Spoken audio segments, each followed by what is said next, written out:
Kitchen میں کام کرتے ہوئے وہ بار بار شیشے کے اس پار بیٹھی فائزہ پر ایک نظر ڈال لیتا۔ کچن میں کھڑے کھڑے فائزہ کی طرف دیکھ کر اس کے چہرے پر ایک نرم سی مسکراہٹ پھیلی ہوئی تھی۔ اسی دوران فائزہ اپنی جگہ سے اٹھی، کیونکہ فائزہ کا رخ کچن کی طرف ہی تھا۔ حسب معمول جیسے ہی فائزہ اس کے سامنے آئی تو حسین کو اپنے دل کی دھڑکن تیز ہوتی ہوئی محسوس ہوئی۔ اس نے فوراً اپنے چہرے کی مسکراہٹ کو چھپا لیا۔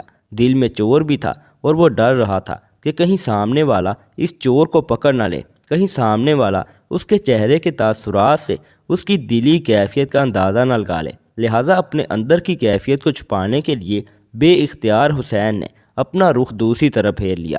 پھر جیسے ہی فائزہ نے اسے آواز دی تو حسین نے ایک لمبی سانس کھینچ کر اپنے تنفس پر قابو پایا اور فائزہ کی جانب مڑتے ہوئے بولا، جی۔ اس دوران اس کی نظریں فائزہ کی کالی چپل میں مقید اس کے سفید پاؤں پر تھیں۔ کیا کر رہے ہو تم؟ فائزہ نے سوال کیا۔ برتن ہی دھو رہا تھا، نظریں جھکائے ہوئے اس نے جواب دیا۔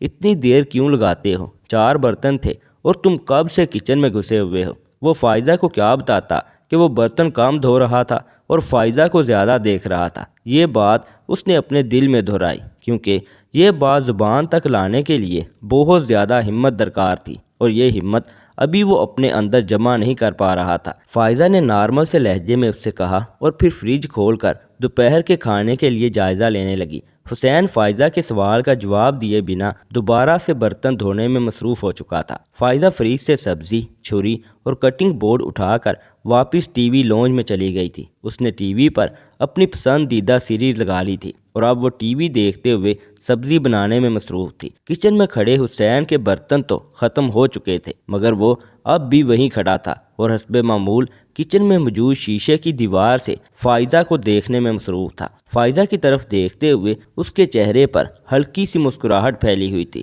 پھر وہ ہاتھ صاف کرتے ہوئے کچن سے باہر آیا۔ اب بھی اس کا رخ فائزہ کی طرف ہی تھا۔ فائزہ کے سر پر پہنچ کر وہ اس کے پاس نیچے زمین پر بیٹھ گیا۔ میں بھی آپ کے ساتھ سبزی بنوا دوں؟ فائزہ کی طرف دیکھتے ہوئے اس نے مدھم سے لہجے میں سوال کیا تو فائزہ مسکرا دی۔ ارے نہیں، یہ میں خود بنا لوں گی۔ اور یہ تم نیچے کیوں بیٹھ جاتے ہو؟ کتنی بار تمہیں منع کیا ہے کہ ایسے نیچے زمین پر مت بیٹھ جایا کرو۔ اٹھو نیچے سے اور کرسی پر بیٹھو۔ فائزہ نے اسے ڈانٹتے ہوئے کہا تو وہ فوراً سے اٹھ کر کھڑا ہو گیا اور پاس ہی پڑی ڈائننگ ٹیبل کی کرسی کھینچ کر اس کرسی پر بیٹھ گیا۔ ایک نظر وہ ٹی وی کی طرف دیکھتا اور ایک چور نظر فائزہ کے چہرے پر بھی ڈال لیتا۔ فائزہ مگن انداز میں ٹی وی دیکھنے اور سبزی بنانے میں مصروف تھی۔ حسین کچھ دیر بیٹھا اسے دیکھتا رہا، پھر بولا، چائے بناؤں آپ کے لیے؟ فائزہ نے مسکرا کر اس کی طرف دیکھا اور کہنے لگی، نیکی اور پوچھ پوچھ، جاؤ بناؤ، بلکہ اپنے لیے بھی بنا لینا۔ حسین مسکراتا ہوا اٹھ کر کچن میں آ گیا۔ اب وہ چائے بنانے میں مصروف تھا۔ کچھ دیر بعد وہ ٹرے میں 2 کپ رکھے دوبارہ سے ٹی وی لونج میں موجود تھا۔ سبزی بن چکی تو فائزہ چیزیں تھام کر اٹھنے ہی والی تھی کہ وہ پھر جلدی سے آگے بڑھا اور فائزہ کے ہاتھ سے چیزیں تھامتے ہوئے بولا، لائیں مجھے دے دیجیے۔ فائزہ ایک 40-42 سالہ شادی شدہ خاتون تھی۔ فائزہ کے شوہر ناصر یہاں شہر میں ہی ایک ملٹی نیشنل کمپنی میں اچھے عہدے پر فائز تھا۔ دونوں میاں بیوی ایک اچھی پرسکون زندگی گزار رہے تھے، مگر اس پرسکون زندگی میں بھی انہیں ایک کمی کا سامنا تھا، اور وہ تھی اولاد جیسی عظیم نعمت کی کمی۔ مگر پھر بھی دونوں میاں بیوی نہایت صبر و شکر کے ساتھ اس کمی کے باوجود اپنی زندگی کو ہنسی خوشی گزار رہے تھے، اسی امید پر کہ خدا کے گھر میں دیر ہے اندھیر نہیں۔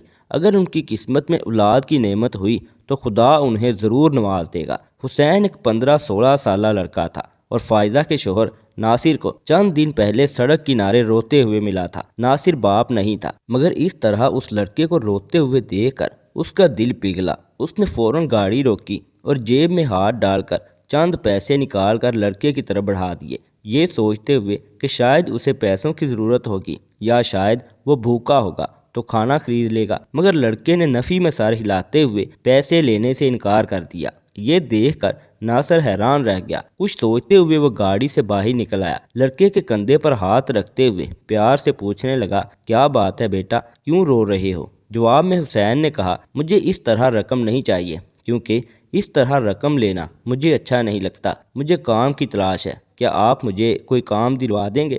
لڑکے کی یہ بات سن کر ناصر سوچ میں پڑ گیا اور کہنے لگا، اچھا یہ بتاؤ تم کیا کام کرنا جانتے ہو؟ وہ فوراً سے اپنے آنسو پوچھتے ہوئے کہنے لگا میں کھانا بنا لیتا ہوں، اگر کہیں بھی شیف کی ضرورت ہو میں بنا دوں گا کھانا، گھر میں دفتر میں کہیں بھی۔ ناصر نے لڑکے سے اس کا تمام بایو ڈیٹا لیا، بقول لڑکے کے وہ ایک شیلٹر ہوم میں رہائش پذیر ہے کیونکہ اس کے والدین نہیں ہیں، اور وہ اب مزید شیلٹر ہوم میں نہیں رہنا چاہتا کیونکہ اب وہ بڑا ہو چکا ہے اور اپنے طور پر زندگی کو جینا چاہتا ہے۔ ناصر نے لڑکے سے وعدہ کیا کہ کل میں تمہیں اسی جگہ پر ملوں گا اور میں تمہارے لیے کام کا بندوبست کرتا ہوں۔ گھر پہنچنے کے بعد ناصر نے اپنے ایک کلی کے ذمے اس کام کو لگایا تو رات تک اس نے بتایا کہ واقعی وہ لڑکا اسی شیلٹر ہوم کا رہنے والا ہے جس کا نام پتہ لڑکے نے بتایا تھا۔ اب ناصر کو یہ یقین تو ہو چکا تھا کہ لڑکا اس سے جھوٹ نہیں بول رہا، مگر فی الحال کام کا کوئی بندوبست نہیں ہو سکا تھا، لہٰذا اگلے دن ناصر نے کچھ سوچتے ہوئے فائزہ سے اس بارے میں مشورہ کیا اور کہا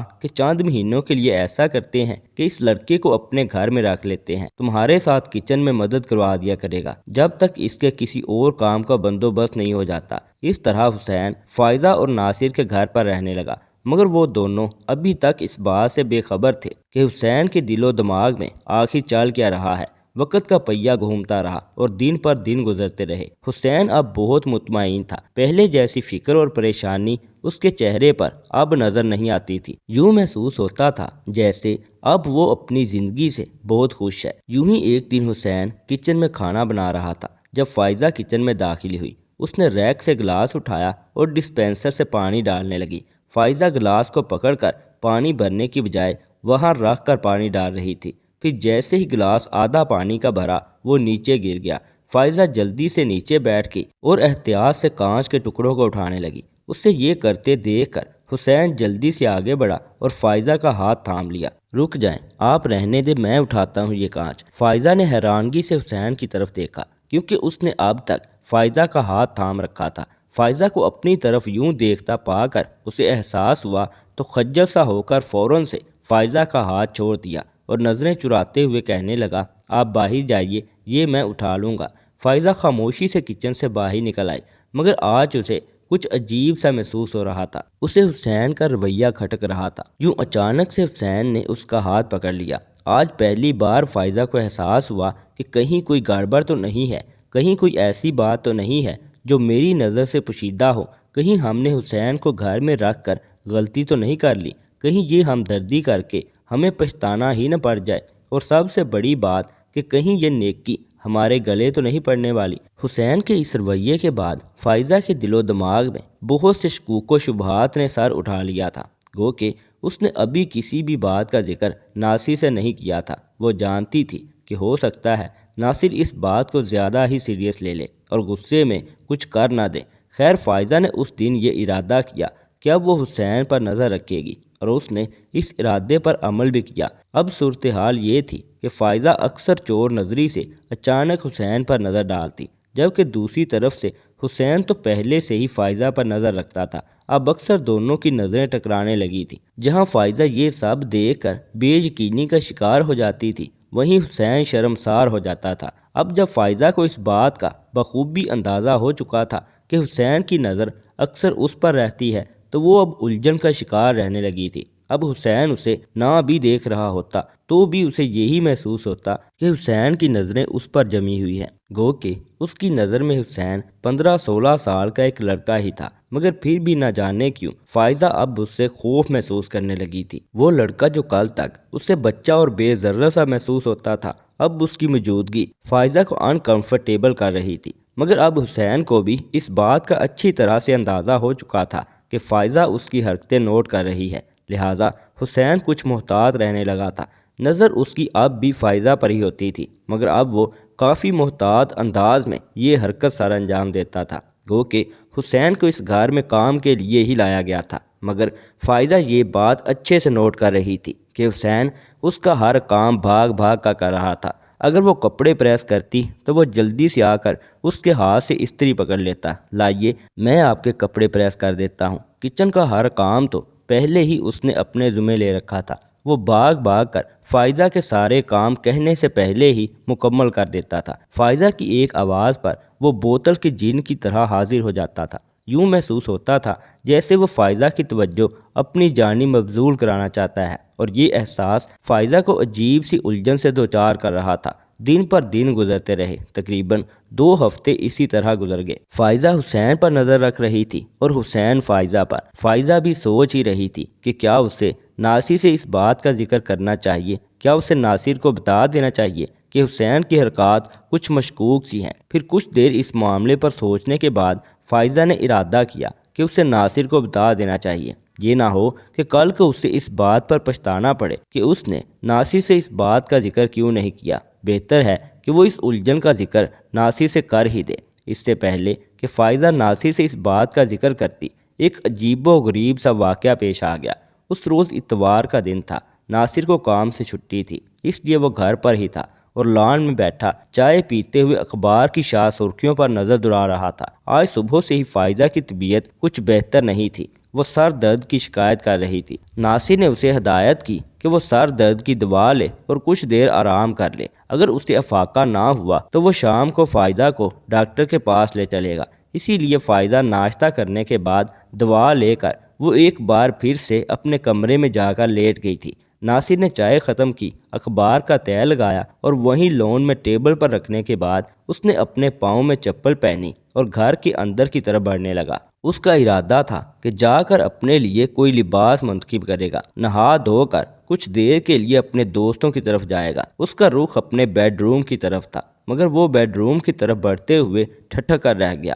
سامنے کا منظر دیکھ کر اسے اپنی آنکھوں پر یقین نہیں آ رہا تھا۔ تعصب سے سر ہلاتے ہوئے وہ دانت پیستے ہوئے منہ میں بڑبڑانے لگا اور کہنے لگا، میں نے تم سے ہمدردی کی، تم پر ترس کھایا، خبیث انسان، اور تم یہ کیسی حرکتیں کر رہے ہو۔ یہ کہتے ہوئے وہ آگے بڑھا اور حسین کو گردن سے تھام لیا۔ ناصر کا ایک ہاتھ حسین کی گردن پر تھا اور دوسرے ہاتھ سے اس نے حسین کا گریبان تھام رکھا تھا، اسے دیوار کے ساتھ لگا کر بری طرح جھنجھوڑ رہا تھا۔ نیچ انسان، یہ تم کیسے گری ہوئی حرکتیں کر رہے ہو؟ ناصر نے حسین سے سوال کیا۔ غصے سے اس کا چہرہ لال ہو چکا تھا۔ حسین نے منمناتے ہوئے کہا، میری بات سنیں ناصر بھائی، میری بات سنیے، میں آپ کو بتاتا ہوں، 1 منٹ رک جائیے۔ مگر اس سے پہلے کہ حسین مزید کچھ کہتا، ناصر نے اپنے دائیں ہاتھ کا مکہ بنایا اور پوری قوت سے حسین کے منہ پر دے مارا۔ دوسری طرف اسی شور کی آواز سن کر فائزہ آنکھوں پر بازو رکھے سونے کی کوشش کر رہی تھی۔ وہ بڑبڑا کر اٹھی اور باہر کی طرف دوڑی، مگر سامنے ناصر اور حسین کو آپس میں گتھم گتھا دیکھ کر وہ چونک گئی۔ جلدی سے آگے بڑھی اور ناصر کا ہاتھ پکڑ کر اسے پیچھے کی طرف کرنے کی کوشش کرنے لگی۔ وہ ساتھ ساتھ سوال بھی کر رہی تھی، یہ کیا ہو رہا ہے ناصر؟ آپ اسے اس طرح پیٹ کیوں رہے ہیں؟ کیا بات ہوئی ہے؟ مجھے بھی تو کچھ بتائیے۔ ناصر نے ایک گہری سانس لی اور اپنے تیز چلتے ہوئے تنفس کو قابو میں کرتے ہوئے کہنے لگا، میں باہر لان میں چائے پی رہا تھا، میں اندر آیا تاکہ نہا دھو کر کپڑے چینج کر لوں۔ جانتے ہو میں نے کیا دیکھا؟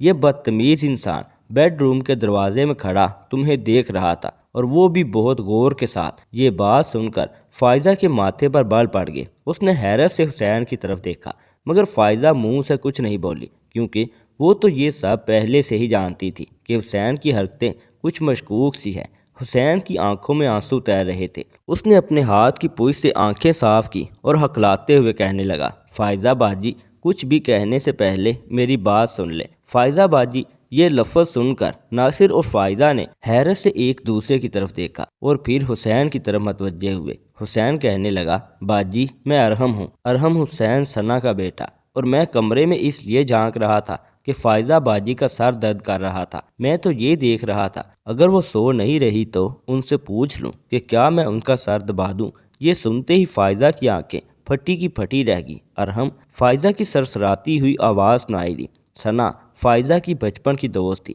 دونوں نے ایک ہی اسکول اور کالج میں تعلیم حاصل کی۔ اس کے بعد ثنا کی جلد ہی شادی ہوگی۔ شادی کے 1 سال بعد ہی ثنا نے ایک بیٹے کو جنم دیا۔ ثنا جب بھی اپنے ماں باپ سے ملنے کے لیے آتی، ثنا کا بیٹا ارحم اپنے نانا نانی کے گھر میں کم اور فائزہ کے گھر میں زیادہ پایا جاتا تھا۔ فائزہ اس چھوٹے سے معصوم بچے پر جان چھڑکتی تھی۔ وہ بھی اپنی توتلی زبان میں فائزہ کو خالہ کہا کرتا تھا، اور فائزہ یہ ایک لفظ اس کی زبان سے سننے کے لیے دن رات اسے اپنی گود میں اٹھائے رکھتی۔ مگر پھر تقدیر نے اچانک ایک پلٹا لیا۔ ارحم 4 سال کا تھا جب ثنا ڈینگی کی وبا کا شکار ہوگی اور اس بخار نے ثنا کی جان لے لی۔ ثنا کی وفات کے محض 6 ماہ بعد ہی اس کے شوہر نے دوسری شادی کر لی۔ اس کے بعد خود فائزہ کی اپنی شادی بھی ہوگی اور وہ اب اس بات سے بے خبر تھی کہ آگے ارحم کے ساتھ کیا ہوا۔ ارحم نے ایک لمبا سانس لیا اور کہنے لگا، فائزہ باجی، کچھ عرصہ میں نے اپنے والد کے ساتھ گزارا، مگر دوسری ماں کا رویہ میرے ساتھ بہت ہی مایوس کن تھا، لہٰذا میں نے اپنے والد کا گھر چھوڑ دیا اور ہمیشہ کے لیے اپنی نانی کے پاس آ گیا۔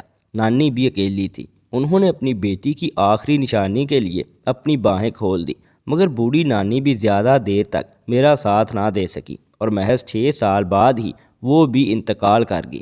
اس وقت میں 10 سال کا تھا۔ 10 سال کا ہونے کے باوجود وقت اور حالات نے مجھے عمر سے بڑا کر دیا تھا۔ میں لوگوں کے رویوں کو سمجھنے لگا تھا، ان کے اندر کی بات کو ان کے چہروں پر پڑھنے لگا تھا، لہٰذا نہ تو ماموں کے گھر کا رخ کیا اور نہ ہی والد کے گھر کا رخ کیا۔ نانی کی وفات کے بعد میں خود اس شیلٹر ہوم میں آ گیا، اور جانتے ہیں اس سارے واقعے کے دوران سب سے زیادہ تکلیف دہ بات کیا تھی میرے لیے؟ سب سے زیادہ تکلیف دہ بات یہ تھی کہ شیلٹر ہوم میں جانے کے بعد میرے باپ نے کبھی میرا پیچھا نہیں کیا۔ اس نے یہ جاننے کی کوشش بھی نہیں کی کہ میں نانی کے گھر سے کہاں چلا گیا۔ وہ اپنے بیوی اور بچوں کے ساتھ ایک خوشحال زندگی گزار رہا ہے۔ ان لوگوں کو تو شاید میری یاد بھی نہیں آتی ہوگی، مگر ماں باپ کے پیار کی کمی نے میرے اندر ایک خلا پیدا کر دیا تھا، اور اسی خلا کو پور کرنے کے لیے، اس خلا کو بھرنے کے لیے میں کسی اپنے کی تلاش میں تھا۔ اپنی زندگی میں جو مہربان چہرے میں نے دیکھ رکھے تھے، ان میں ایک چہرہ آپ کا بھی تھا۔ حسین نے آنکھوں میں آنسو لیے فائزہ کی طرف دیکھ کر کہا تو یہ سن کر فائزہ کی آنکھیں بھی نم ہو گئیں۔ حسین مزید کہنے لگا کہ شیلٹر ہوم میں مزید 5 سال گزارنے کے بعد میں نے واپس اسی محلے کا رخ کیا جہاں میری نانی رہا کرتی تھی۔ وہاں سے میں نے آپ کے بارے میں معلوم کیا تو پتہ چلا کہ آپ کی شادی ہو چکی ہے اور آپ اب جوہر ٹاؤن میں رہتی ہیں۔ پھر اسی محلے میں نے آپ کے شوہر کا نام بھی پوچھ لیا تھا اور یہاں ان کا پیچھا کرنے لگا۔ میں یہاں باقاعدہ پلاننگ سے پہنچا ہوں۔ میں آپ لوگوں کے قریب آنا چاہتا تھا۔ مجھے اپنی زندگی میں مہربان لوگوں کی ضرورت تھی۔ اکیلے رہ کر میں تھک چکا ہوں۔ روتے روتے حسین کی ہچکی بن گئی تھی۔ فائزہ اور ناصر نے آگے بڑھ کر اسے سینے سے لگا لیا۔ ارحم کی یہ دکھ بھری داستان سن کر ناصر کی آنکھوں میں بھی آنسو آ چکے تھے۔ ناصر اسے ساتھ لیے ٹی وی لانج میں آئے اور اپنے پاس صوفے پر بٹھایا اور کہنے لگا، حسین، تم نے یہ بات ہم دونوں سے اب تک چھپائے کیوں رکھی؟ تمہیں یہ بات اسی دن بتا دینی چاہیے تھی کہ تم ثنا کے بیٹے ہو۔ اب مجھے یہ سوچ کر نہایت افسوس ہو رہا ہے کہ ہم نے تمہیں اپنے گھر میں ایک ملازم کا رتبہ دیا، کیونکہ پہلے دن تم نے مجھ سے ملازمت کے بارے میں ہی پوچھا تھا۔ تم نے مجھ سے کسی کام کی ہی درخواست کی تھی۔ ناصر کی بات سن کر فائزہ نے بھی تائید کی اور کہنے لگی، ہاں بالکل حسین، ناصر ٹھیک کہہ رہے ہیں، تمہیں ہم سے یہ بات چھپانی نہیں چاہیے تھی، اسی دن بتا دینی چاہیے تھی۔ ان دونوں کی بات سن کر حسین نے مسکراتے ہوئے سر جھکایا اور مدھم سی آواز میں کہنے لگا، کیسے بتاتا؟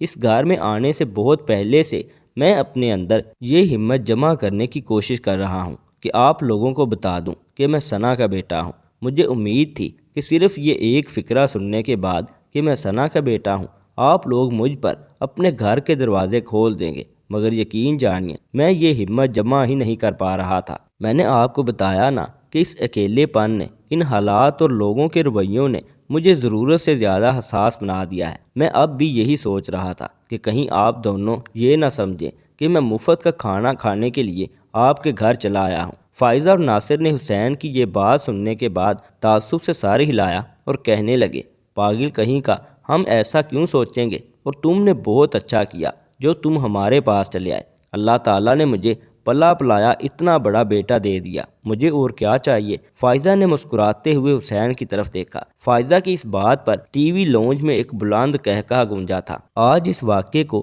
کئی برس گزر چکے ہیں۔ حسین آج بھی فائزہ اور ناصر کے گھر پر ان دونوں کے ساتھ رہتا ہے۔ کالج کی تعلیم مکمل کرنے کے بعد اس نے شہر کی ایک بہترین یونیورسٹی میں داخلہ لے لیا ہے۔ فائزہ اور ناصر حسین کی زندگی میں اس کے ماں باپ کا کردار ادا کر رہے ہیں۔ وہ ایک مکمل خوشحال فیملی ہے، بلکہ اکثر تو پہلی بار ملنے والے یہی گمان کرتے ہیں کہ حسین فائزہ اور ناصر کا ہی بیٹا ہے۔